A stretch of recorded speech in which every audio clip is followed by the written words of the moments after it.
Disney World gets busier and more expensive every year, and families increasingly need to look for ways to cut corners to counter this in a way that doesn't leave the kids feeling disappointed. Inevitably, all the best pro tips, secrets, hacks, whatever you want to call them, eventually become common knowledge, so naturally, those that want to get ahead should be prepared to get a little bit sneaky when planning their next Disney World vacation. Hi, I'm the Frugal Brit, and for this video I'm going to provide my favourite tips for Walt Disney World that have an element of sneakiness to them, some more so than others. However, the tips in this video are intended to be strictly ethical and respectful to your fellow guests, so no shameful queue jumping shenanigans or anything like that. The first part of the video will cover general tips for various things, and then the second part will focus solely on sneaky tips to help you save money. This is mainly for those like myself with multiple children that need to be as frugal as possible when visiting Walt Disney World. Before we get into it, don't forget to click subscribe if you're interested in future Orlando vacation content. Let's start with some planning and Fastpass tips. If you're not clued up on what Fastpass is and how it works, I've left a link in the description below to explain this. So to get ahead of the curve with Fastpass, you should book as soon as possible. That doesn't just mean on the first day when the availability is released, which is 30 days or 60 days if you're staying at a Disney resort. Instead, it means you need to book the best rides with the longest standby times, 7 AM Eastern Time. In the UK, that will be 12 o'clock or 1 o'clock in the afternoon, depending on daylight savings time. If you can't get the attraction you're looking for, I'd recommend that you keep trying right up to the day you're in the park, as people typically will make changes during this time. You're most likely to see changes within the first week of the 30 or 60 day availability, or on the day of park visit. If you're planning to use Fastpass on Pirates of the Caribbean in Magic Kingdom, you may want to look into doing the Pirates Adventure Treasures of the Seven Seas, which is an interactive quest game in Adventureland. If you play 2 missions of this, you'll be rewarded with a free Pirates of the Caribbean Fastpass. It's recommended to book your Fastpass in the morning, but an extremely common mistake that people make with Fastpass is booking your slots first thing in the morning. This is a bad strategy because the wait time on your first ride will be short if you get to rope drop regardless. So the best Fastpass strategy to gain that advantage is to make your bookings in near succession, preferably between the hours of 10 AM and 2 PM. This gives you flexibility at rope drop. You'll be using your Fastpasses at the busiest times of the day, and once you've used them all up, you can then start making new Fastpass bookings. You may be wondering which days to go to each of the theme parks. Hopefully you'll be aware of how Magic Hours works, which allows resort guests to enter the park early. If not, there's a link in the description explaining how it works in more detail. So whilst Magic Hours is very useful to get a lot of the big attractions done, this often means that outside of the Magic Hours times, the parks are busier than usual because they're filled up with the resort guests. So if you're staying at a Disney resort, one way to counter this would be to take advantage of the Magic Hours for a park in the morning before moving on to a different park when it's finished, because those parks should in theory be a lot less busy without as many resort guests. Of course, this tip only applies if you paid for the park hopper tickets. If you're staying off-site, you can still exploit Magic Hours to your advantage by heading to a park that had Magic Hours the night before. It's commonly reported that on these days, attendance is a bit lower. When it comes to booking a visit to the water parks, I would recommend doing this on a Monday, because what usually happens is that people will arrive over the weekend, and for whatever reason, people tend to not pick a water park early on for their vacation, so Mondays are often the quietest time to go. So with this same logic, Wednesdays and Thursdays can often be the best for heading to Magic Kingdom. One obvious tip for Disney World is to arrive at the theme parks before rope drop to gain an advantage. The problem with this is that over the years, this has become a widely adopted strategy, so you do kind of need to micromanage this further these days. As a general principle, it is recommended that you move around the parks in an anti-clockwise manner, because for some reason theme park guests seem to start their day on the right side. My main tip for rope drop is to start with the shorter rides that don't take as long to complete. The reason for this is that you want to cover as much as possible within that first hour of the park opening. So heading on something like Splash Mountain or Flight of Passage can take up quite a big chunk of your time, so best to avoid that in my opinion. With that in mind, prioritising the likes of Big Thunder Mountain is a good tip which you can get through quite quickly. So after you've used up that first Fastpass booking, it's important to start modifying your second and third Fastpass reservations to make them as early as possible. For example, let's say your Fastpasses are booked for 10 AM, 11:15 and 12:15. So after you've used the first Fastpass at 10 AM, you'll want to then modify the 12:15 booking to something like 10:05 or as early as you can. And once you've used up your 3 Fastpass selections, you can then book more, so keep searching to make more bookings, which will drastically reduce your wait times at the park. Also, if you have the flexibility of park hopping, you can consider travelling to a different park to travel to based on the best Fastpass availability. One last tip I want to mention for Fastpass is to use the Fastpass kiosks in the evenings if there's nothing showing on the app. Although, gotta confess, I'm yet to try this myself. Not a lot of people who head to Disney World are aware of the rider switch system that allows adults that are in groups with small children to take turns riding the bigger rides whilst part of the group wait with the children.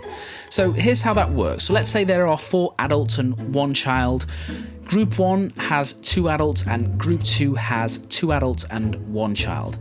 As you enter a ride that has a height requirement, Group 1 and 2 should be present and you can tell a cast member that you'd like to use the rider switch. The cast member will then scan the magic bands or tickets of Group 2, who will be waiting with a child, who can expect to see the rider switch added to the Fastpass section of their My Disney Experience account. Group 1 without the child can now proceed through the line. Group 2 now has 1 hour to redeem their rider switch pass. This is a really handy tip because it effectively allows you to double the number of Fastpass reservations you can get. Let's move on to food. The most popular dining throughout Disney World is quick service. This popularity does become a bit of a problem when everyone goes to get food at the same time, creating long lines. So the first bit of advice here is to avoid peak dinner times. For example, when I'm at Disney World, I'll head for lunch at 11 AM at the absolute latest.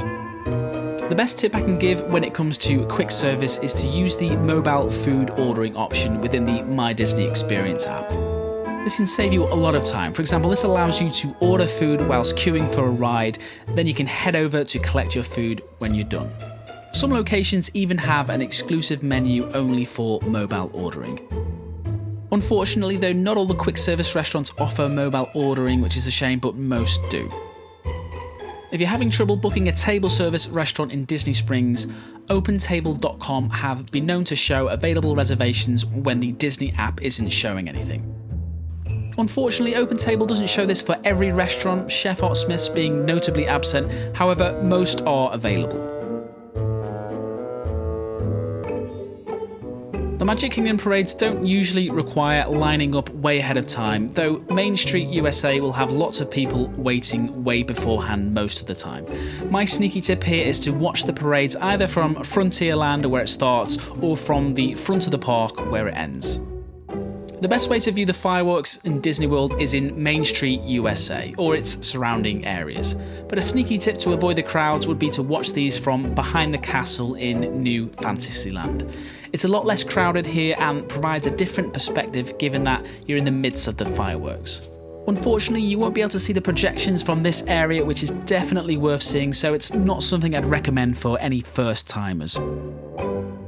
Whilst the fireworks are incredible, you probably won't feel the need to experience this every time you're in the parks. And so a great tip here is to sneak off and ride some of the big attractions whilst everyone else is watching the fireworks. I would highly recommend Big Thunder Mountain during the fireworks, which you can view whilst on the ride, so sort of hitting 2 birds with 1 stone. So after you've had a fun and sneaky day avoiding queues, you should keep in mind before you head back to your hotel that the attractions don't close when the park is supposed to be closed. So let's say Epcot closes at 9 PM, you can actually get on a ride at 8:59, even if the signs advise a 60-minute wait. This is one of my favourite sneaky tips to avoid perpetually long lines on Frozen Ever After, Flight of Passage or Seven Dwarfs Mine Train without wasting valuable time. Also important to note that Disney is itself a bit sneaky here, as they've been known to exaggerate the wait times the closer you get to park closure. So if you see 30 minutes or less wait time, this often will mean you can walk on with little to no wait time. The parks will close an hour after the fireworks. One issue caused by this is that there is a mass exodus which ideally you would want to avoid, in particular at Magic Kingdom. To avoid this situation, instead of leaving the park, you can use this time to do some shopping until most of the guests have left the park. One of my favourite tips when leaving the Magic Kingdom is to cut through the Emporium to avoid the main street traffic, which gets quite hectic. This is also a good tip to exit when there's a parade on that you're not interested in or if it's raining outside. Moving on to transportation. One of my favourite tips when I'm travelling by cab to the Magic Kingdom is to get dropped off at the Contemporary Resort and then walk over to the Magic Kingdom via the sidewalk from this resort. This only takes about 5 minutes and is appreciated more so in the evening when everyone is leaving at the same time. One thing that's kind of linked to transportation is renting a stroller. So instead of paying to rent a stroller at one of the theme parks, which is quite expensive, there are companies you can pay to deliver a stroller to the resort you're staying at. And these are a lot more comfortable as well, or at least look a lot more comfortable. If you're planning a Disney World vacation and you're certain that you want to stay on site, then you can get this booked very early without needing to hesitate. Often people will delay booking a resort until they see a discount come up on Disney's website, but you don't actually need to bother waiting to book. The reason is, and not many people take advantage of this, is because if you do see a special offer advertised on Disney's website after you've booked, you can phone Disney and ask them to apply any discounts that your previous booking would have been eligible for retrospectively. And then you can refund the discounted amount or apply the free dining to your booking if that applies.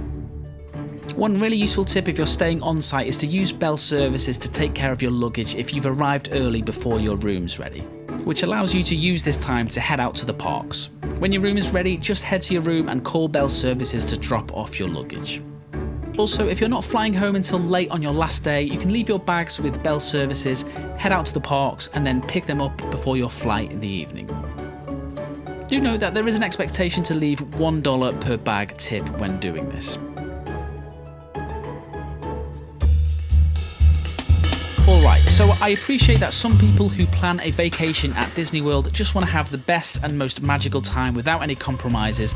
Unfortunately, if you fit this category, then I'm afraid this section certainly won't be for you. Instead, this is aimed for those that need to save as much as possible, maybe because they're travelling with several children and/or headed to Disney World for a longer trip. With that said, let's start my sneaky tips with food. So we all know that food can be super expensive throughout Disney World. Whilst the quality is very good most of the time, the value certainly is not. My first sneaky tip that not everyone takes advantage of is to bring your own food in your backpack when heading to the theme parks. It's a common misunderstanding that you can't do this, but it is certainly allowed. Therefore, I recommend packing your backpack like you're going on a hike, because by the end of the day it will certainly feel like you've been on one. So you'll want to pack granola bars, bananas, sandwiches and other simple snacks to keep you going. Of course, you're going to need to buy this food from somewhere, so my next tip is to order groceries directly to your resort. This is aimed mainly for those staying at a Disney resort because this isn't always available for off-site resorts. So yeah, if you are staying in Disney World, you can take advantage of Amazon Prime now, assuming you have an Amazon Prime subscription. I'll provide a link if you're interested in signing up for that. Some other services you may want to check out are gardengrocer.com, and Instacart also delivers from the Publix to any Disney resort, which is free for orders over $35. Getting groceries delivered can be really useful, in particular for those bulkier items such as nappies. Do keep in mind that there is technically supposed to be a $5 charge from Disney for having stuff delivered, but in reality Disney rarely applies this from my experience. Of course, at some point you're likely going to want to eat out within Disney World. You don't necessarily have to break the bank when doing this. One thing that will help you in this regard is splitting meals if you're just looking for a small meal. The portions in Disney World are bigger than average, and for a lot of people, splitting a meal at lunch provides more than enough food. Another option available to you would be to order from the kids menu, which very often is enough food for an adult. Another way to save money on food at Disney World is to have a huge breakfast at one of Disney World's buffet restaurants and skip lunch. If you do bring a lot of food back from the buffet to your table, just be careful that something like an apple or a pastry doesn't accidentally fall into your backpack. Arguably, the best money-saving tip when you're in the theme parks is that you can get a free cup of ice water from all the quick service restaurants in all the parks. If staying at Disney World with kids for over a week, this can save you an absolute fortune. Also, if you have a water bottle with you, which I would strongly recommend, you can also fill these up at the water fountains throughout the parks. The only issue is that Florida water can taste a little bit funky at times, so you may want to take something in your backpack to flavour the water. One of the most effective ways in which Disney gets you to spend money that you didn't plan on is with its merchandise. Disney are absolute masters when it comes to this. Even as someone that tries to be as frugal as possible, I must confess that when exiting through a Disney World gift shop with my kids, I am extremely vulnerable to spending money that I don't need on absurdly expensive merchandise. So I would say possibly the tip that has saved me the most money at Disney World with children is to buy toys in advance of your trip to Disney World. Preferably ones that will match the theme of a particular ride, such as Star Wars, Toy Story or Frozen. And then when the kids exit through the gift shop, they get to unwrap a present that costs a fraction of the official park merchandise. Also, if you're staying at the parks late in the evenings, your children will be really grateful if you packed one of those cool toys that light up in the dark. Another way to save money with Disney merchandise is to purchase from the Disney Character Warehouse, which is a merchandise clearance centre at Orlando Premium Outlet. There's also one right at the top of International Drive. Here you can pick up some cool stuff for considerably less. Keep in mind though that there is quite often a reason that this stuff ends up in an outlet store, so recommend not getting too carried away here. Also, I really wouldn't recommend heading to these outlets unless it's in the evening, as I've read reports that the queue to get in can take over an hour on occasion when they're above capacity. One other thing I would recommend buying before you head to Disney World, assuming you plan on doing the water parks, would be to buy a waterproof phone case. You'll really appreciate being able to have your phone with you at the water parks, and the waterproof cases at the parks are not the best value. I'll leave a link in the description for anyone interested in buying one of these, as well as some other links to inexpensive items that I'd also recommend purchasing in advance. My last sneaky tip for this video is that there are tons of really cool free things that you can do at the Disney World resorts. The reason for this is that Disney wants you to come and check out their resorts because of course they want you to head back and book your next vacation at one of these. So if there's anyone in your group that doesn't want to hit the theme parks, they may want to consider travelling around some of the amazing Disney World resorts. A great example for this would be Animal Kingdom Lodge, which has several savannas allowing you to view over 30 species of African wildlife completely free of charge. That's it for this video. Thank you for watching. If you have any sneaky tips of your own, please share them in the comments, which would be much appreciated. Do check out my other Disney World and Orlando videos if you're headed this way on your vacation. And of course, if you're interested in future Disney and Orlando vacation content, don't forget to subscribe.